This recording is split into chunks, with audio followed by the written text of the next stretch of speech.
কেতিয়া হ'ব মই কলো ফেব্ৰুৱাৰীত হ'ব ধুনীয়াকৈ গুচি গ'ল। নমস্কাৰ বন্ধুসকল, কি খবৰ? আশা কৰোঁ ভালে আছে। বন্ধুসকল, আপোনালোকৰ কাৰণে এতিয়াই ভাল খবৰ আহি পৰিছে।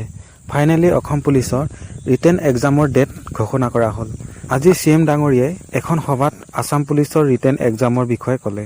কেতিয়া এক্সাম হ'ব, কেতিয়া কাট অফ লিষ্ট মাৰিব, সকলোবোৰ কৈ আছোঁ এই ভিডিঅ'টোৰ জৰিয়তে। গতিকে ভিডিঅ'টি শেষলৈ চাব আৰু চাই ভাল পালে ভিডিঅ'টিত লাইক এটা লগতে চেনেলটো ছাবস্ক্ৰাইব কৰি দিব।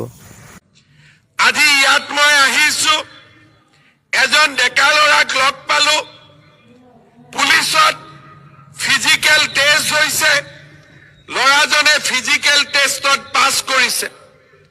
মোক সুধিছে, ছাৰ পৰীক্ষা কেতিয়া হ'ব? মই ক'লো ফেব্ৰুৱাৰীত হ'ব ধুনীয়াকৈ গুচি গ'ল। বন্ধুসকল, এতিয়া গম পালে আসাম পুলিচৰ ৰিটেন এক্সাম ফেব্ৰুৱাৰী মাহত অনুষ্ঠিত হ'ব।